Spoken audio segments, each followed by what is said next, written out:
Hello and welcome to the agenda. I am Ajay Kaul. In this program today we will discuss the ongoing face-off between India and China at the line of actual control.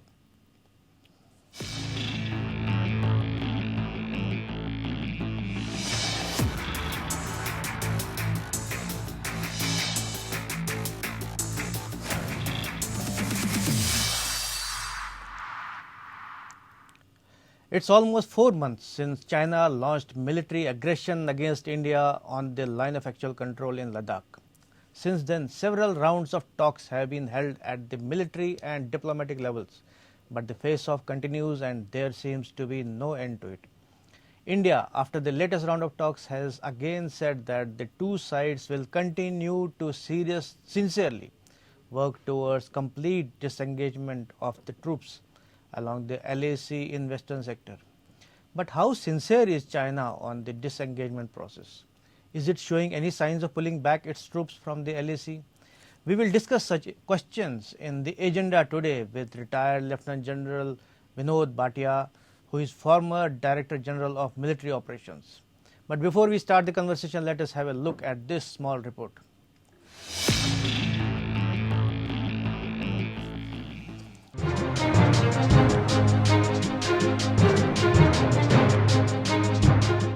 Ever since China launched military aggressions at the line of actual control in Ladakh almost 4 months back, several rounds of talks have been held at military and diplomatic levels to end the face-off, but the desired result is yet to be seen. After all these rounds of talks, the Indian government said both sides have agreed to complete the disengagement process. Even after latest round of talks between senior officials of foreign ministries of the two countries, the Indian External Affairs Ministry said the two sides will continue to sincerely work towards completed disengagement of the troops along the LAC in the western sector.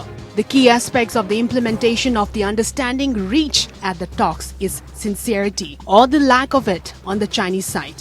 India has said it a number of times that China is not sincerely undertaking the complete disengagement as per the understandings reached at the level of national security advisors. It is very clear that China has undertaken this aggression after deliberate planning. The Chinese People's Liberation Army has reportedly been constructing concrete infrastructure at some places on the LAC, which it should not have. It has also mobilized huge assets in terms of troops and military systems. Obviously, it has a bigger game plan in mind. India too has mobilized the matching troops and assets and continues to push China to pull back its troops. But it seems the face-off is going to continue. One wonders for how long. Bureau Report. So let's welcome our guest, Lieutenant General Vinod Bhatia. Welcome to the program, sir.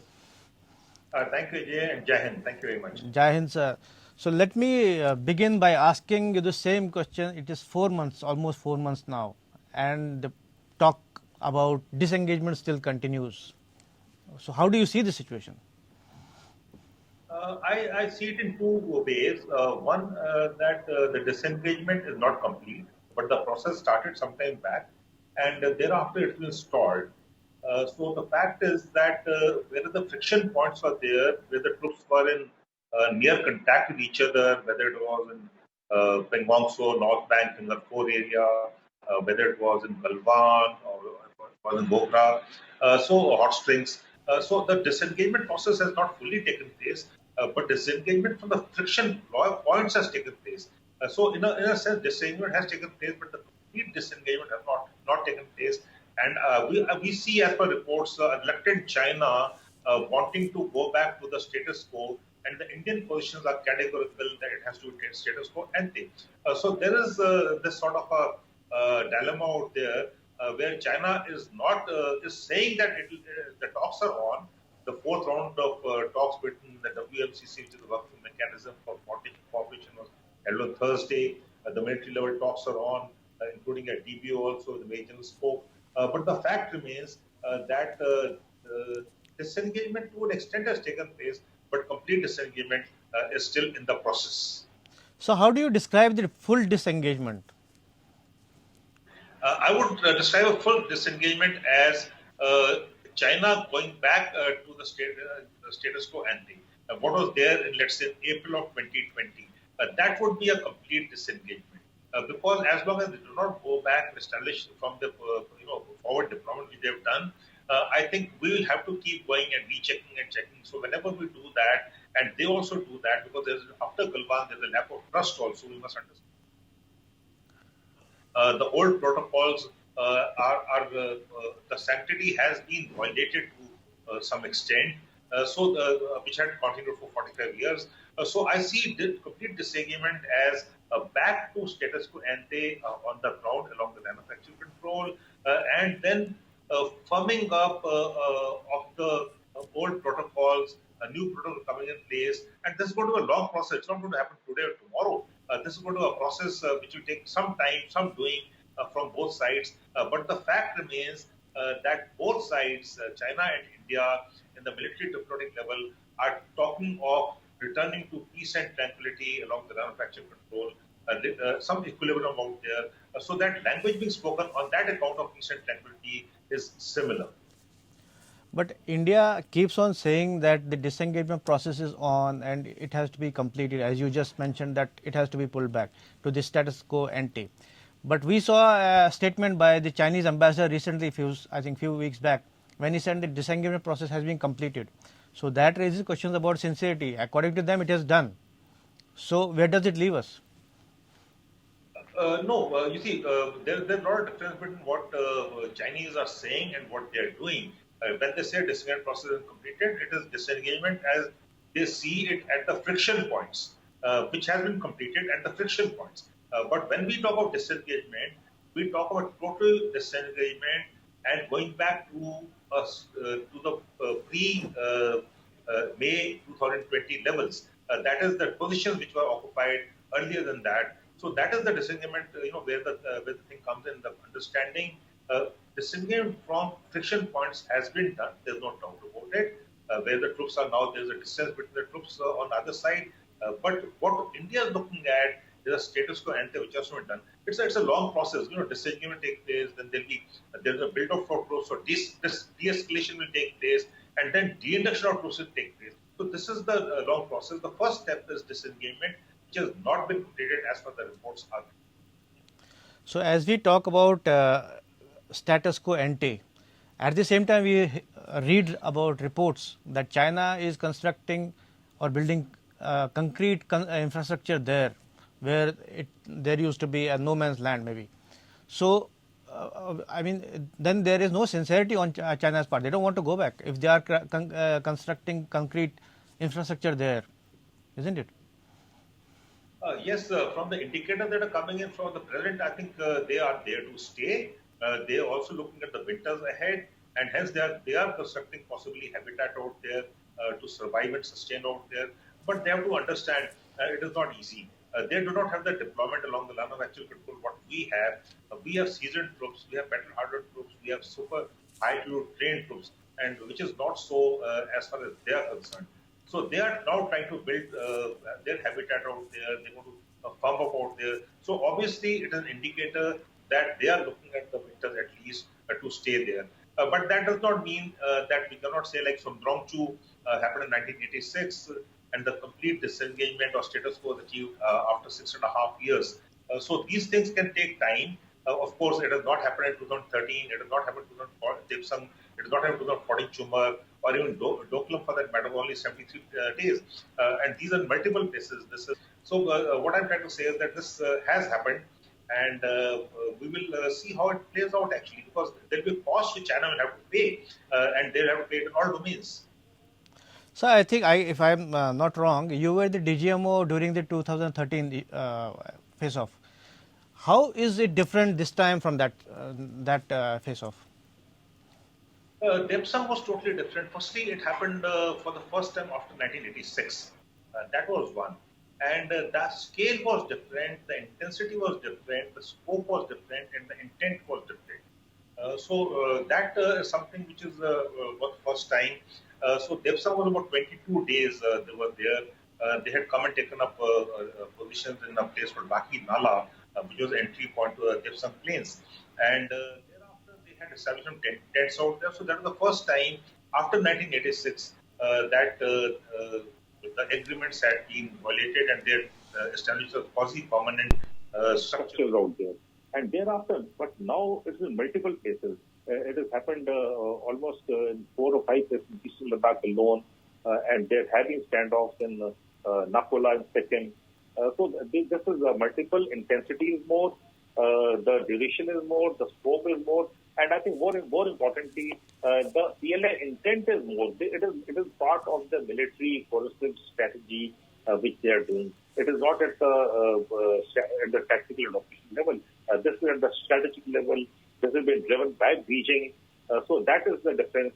And it is part of the three warfare strategy at play. And if you look at the what China is doing all around, it is not only along the LAC in India, but also in you related to South China Sea, East Sea, Taiwan, Vietnam, Malaysia, Indonesia, and then you'll find a very common approach out there, the three-pronged approach as I call it, and the three-pronged approach is in the diplomatic field, China is doing bull diplomacy. In the economic field, what China is doing is debt trap. Where they are giving a lot of debt and creating cash for the countries. And in the military field, they're carrying out a military coercive strategy, and that is all along. So this is a much greater game than that which happened at Diphthong, which was only at the official level. If I remember correctly, sir, about Diphthong, I think at that time they had come, I think, 19 kilometers inside and pitched tents, not the concrete constructions, right? Am I right? Absolutely right. They had come 19.5 kilometers to Lahinala, and they had pitched 4 tents out there. That was the 15th of April, and then they had pitched 6 tents, and then we had also had matching deployment out there, and then this was resolved at the military diplomatic level, and so that was resolved. I also feel that even these will get resolved, but it will take time. But as you mentioned just now, sir, the intent is under question. As you said that they are now they have targeted multiple places, and not only India, maybe not only Ladakh and Sikkim, but South China Sea and others. So how do you see, what is the intent? What is your assessment about the intent? See, I think COVID-19 has put China under tremendous pressure from the world. And look at the way that the complete attention diverted. Look at the narratives which were there in the month of, let's say, April, May, and look at the narratives now. In the month of April, May, all nations were, actually seeking compensation and, vying for blood from China, what China is not right. But today, in even the international community, you don't find that. So China has been able to divert attention from the COVID-19 to the security domain by challenging the nations. There were 27 neighbors actually, 14 neighbors who share the land borders, and another 13 neighbors who also share the maritime borders. So if you look at them all over, they have created certain narratives by which complete attention has been drawn away from COVID-19, including a small nation like Bhutan, where they have started reclaiming or claiming areas in eastern Bhutan, which was never there earlier. And look at what's happening in Nepal. Look at what's happening in that way in Mongolia and Vietnam. So this is, I think that's what I'm trying to say. This is a China's larger aim to draw attention. That is one. And second, I think they are looking at challenging the US for global supremacy. They want a bilateral, bipolar world order. So And that, in they fact, are- that's what I was. That's why I wanted to ask now. Is it to divert attention from COVID, or is it to use the situation or the pandemic or the crisis in which the world is, and use this opportunity to expand itself, or maybe to challenge US and maybe to make itself bigger? Because when the whole world is engaged with COVID, so this is the opportunity to maybe go out and expand. You are absolutely right. I think China has seen an opportunity in the COVID-19 when the complete world is battling COVID-19, US in particular, economies are down, unemployment is there, the health is, health sector has taken a lot of importance. So China sees an opportunity, and what China has done is they are looking at challenging the US for a bipolar world, and that is how they are, going out. It's an arrogant China we are seeing. It's a very aggressive China we are seeing, which is not seen China earlier like this. They've not been so aggressive, arrogant, right in the public. And they also have certain internal fault lines. And these fault lines also being addressed. So it's a multi-pronged approach, where the primary aim, I think, is to look at China as a global leader in a bipolar world. But there are other aims also, and one of the aims is to divert attention towards from the pandemic and also the economic situation in the world and the internal fault lines which are already there, whether it's Hong Kong or whether there's power politics going on in the Communist Party, on the Chinese Communist Party. Talking in the context of India, I mean the face-off in Ladakh, it's just a guess. Had we not been facing COVID right now, had we not been engaged in COVID, would India's response have been different? I suppose they won't. Yes, there are two things to it.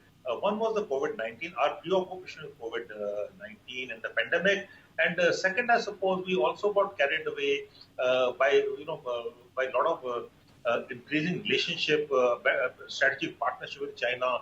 We saw that we may have seen their movement, but we never thought the movement would be on the LAC because they do comment in the month of April, May. They comment exercise in the Diphthong plateau.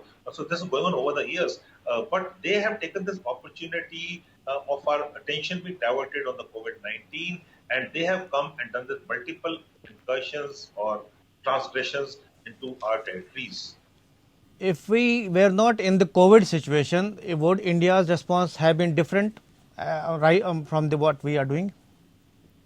No, I think India's response has been very measured, very nuanced response, and despite COVID, I think we reacted very well, and we should have known. I think what has happened is that China was taken by surprise. They went wrong the assessment and the expectation of India's response. The Indian response was very firm out there. We did not let them come anything an inch more where they already come, and we did a mutual build-up, a professional build-up. So I think it is China which has gone wrong in the assessment. For India, I think we in India failed to discuss China's strategic intent. We had carried out a hand-in-hand exercise, the 8th edition in December and in Meghalaya, in Shillong.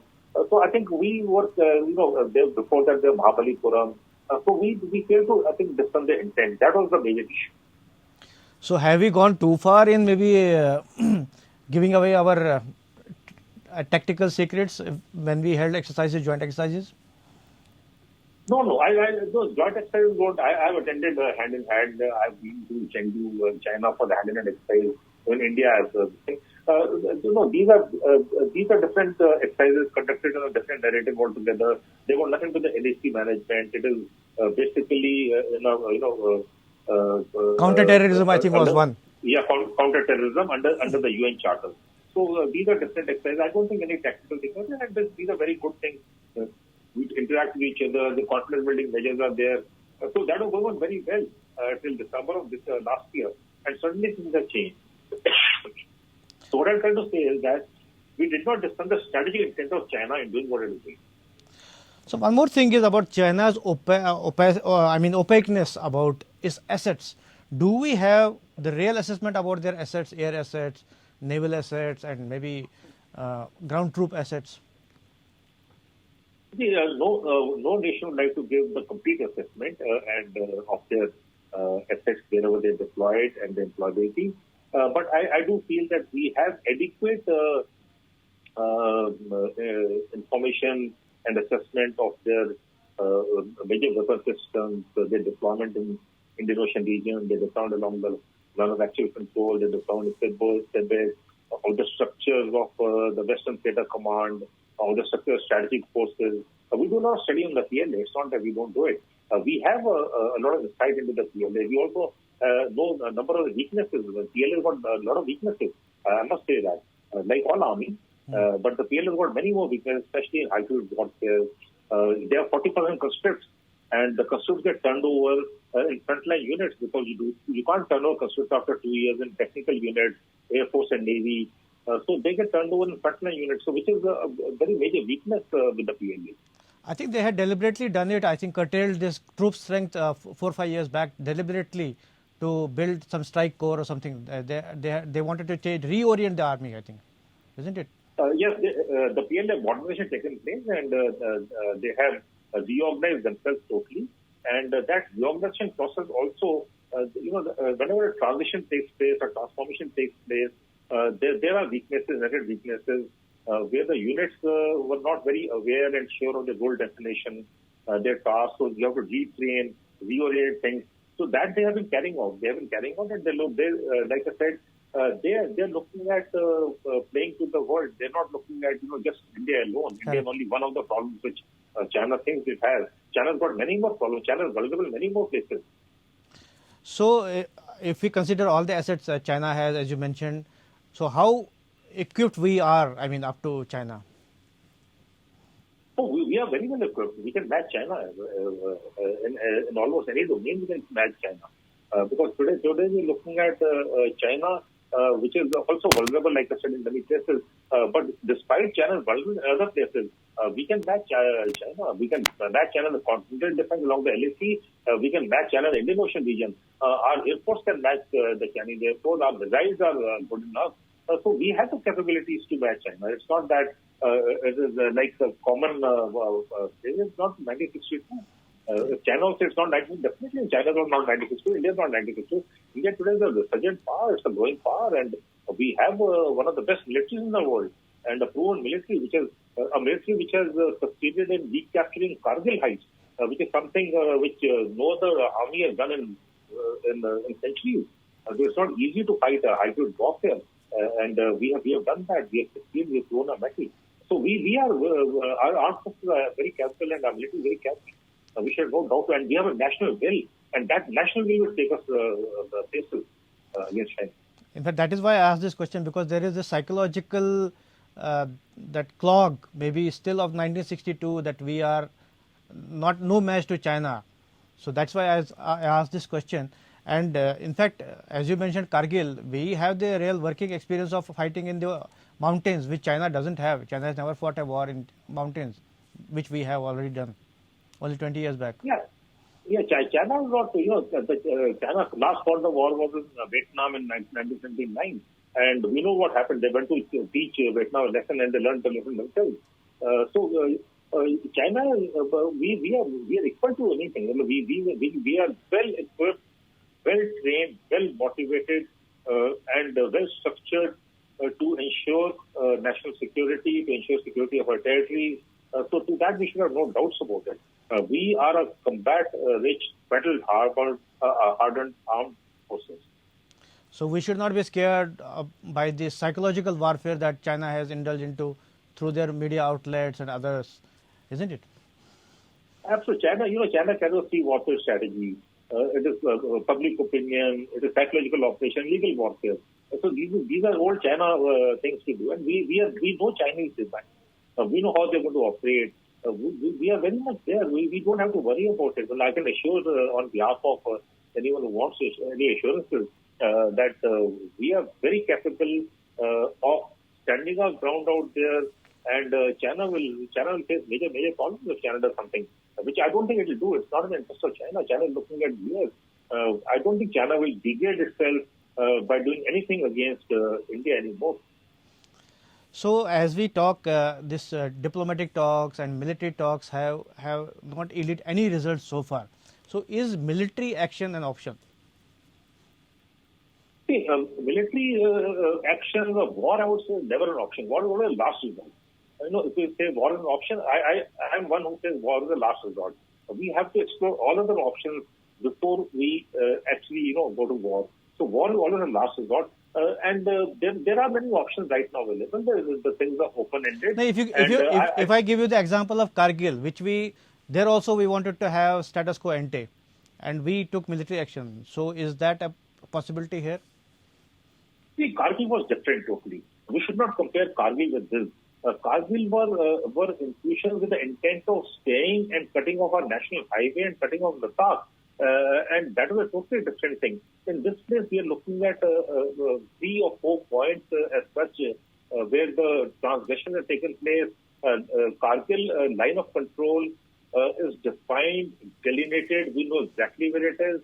Whereas line of actual control is a line of perceptions, and these perceptions differ both for China and India. Like in your program only, I said earlier that our perceptions are different from that of China. We have no common understanding. So what China is saying that they are within their territorial claims, we are saying that you are within our territorial claim. So that's the difference between Kargil and this. Kargil was a blatant crossing of the line of control and intrusions, and then they had built defenses out there. They had come with a different game altogether. So I don't think we should compare what happened in Kargil 1999 and what is happening on the line of actual control. These are two different things altogether, and they'll be handled in a manner under different protocols. With China, we still have protocols, and we are talking to them at the military level, at the diplomatic level, and with Pakistan at that point of time, the talks were not there. They had come and occupied out there, so we should not compare that. That's my view. But as you yourself mentioned that if China has chosen these points and come with an intention of staying, so they must be having some bigger game plan, maybe CPAC route or whatever they have. They must be having some plan. It is not that off the cuff they came and just occupied that place or whatever, came there and are going to stay there. So they must be having a bigger idea, isn't it? Definitely, they have a bigger game plan. There's no doubt about it. We should not have any doubts about it. This is coercive strategy which China is doing. The issue is not the line of actual control.